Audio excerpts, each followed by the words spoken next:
Hi friends, இன்றைக்கி ஒரு சிம்பிளான ஈவினிங் ஸ்நாக்ஸ் தான் பார்க்க போகிறோம். வாங்க எப்படி செய்கிறதுன்னு பார்க்கலாம். நான் இன்றைக்கி ப்ரெட் ஆம்லேட்டும் மயோனீஸும் தான் செய்ய போகிறோம். ஃபஸ்ட்டு நம்ம மயோனீஸ் ரெடி பண்ணிக்கலாம். அதுக்கு ஒரு மிக்ஸி ஜாரில் 2 முட்டை உடச்சி ஊற்றிக்கோங்க.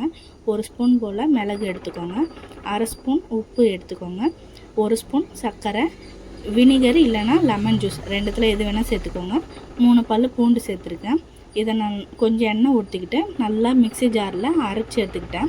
அப்புறம் இன்னொரு வாட்டி எடுத்துகிட்டு இன்னும் கொஞ்சம் எண்ணெய் ஊற்றி நல்லா அரைச்சிக்கிட்டேன். எனக்கு இந்த பதம் போதும். உங்களுக்கு இன்னும் திக்காக வேணும்னா இன்னும் கொஞ்சம் எண்ணெய் ஊற்றி நல்லா அரைச்சிக்கோங்க. அவ்வளோதான் ஃப்ரெண்ட்ஸ், மயோனீஸ் ரெடி ஆகிடுச்சு. இப்போ ப்ரெட் ஆம்லெட்டுக்கு 2 முட்டை உடச்சி ஊற்றிக்கோங்க. உப்பு தேவையான அளவு போட்டுக்கோங்க. சர்க்கரை நான் சின்ன ஸ்பூனில் 1 ஸ்பூன் போட்டிருக்கேன். பேன் இல்லைன்னா தோசை தவா எடுத்துக்கோங்க. நான் இன்றைக்கி பேன் தான் எடுத்துருக்கேன். பேனில் 2 டீஸ்பூன் போல் எண்ணெய் ஊற்றிக்கோங்க. எண்ணெய் இல்லைனா பட்டர் கூட நீங்கள் சேர்த்துக்கலாம். நான் இன்றைக்கி எண்ணெய் தான் ஊற்றிருக்கேன். எண்ணெய் ஊற்றிட்டு நம்ம எடுத்து வச்சுக்கிற ப்ரெட்டை இந்த முட்டை கூட சேர்த்து நல்லா அந்த பேனில் போட்டு 2 சைடும் நல்லா ப்ரௌன் ஆகிற இருக்கும் 2 சைடும் திருப்பி போட்டு எடுங்க. நான் இன்றைக்கி அந்த ப்ரெட்டு மேலே இன்னொரு ப்ரெட்டும் போட்டிருக்கேன். உங்களுக்கு சிங்கிளாக எடுக்க தந்தாலும் அப்படியே எடுத்துக்கோங்க. நான் இன்றைக்கி 2 ப்ரெட்டை போட்டு அப்படி எடுத்துட்டு பிளேட்டில் மாற்றிக்கிட்டேன்.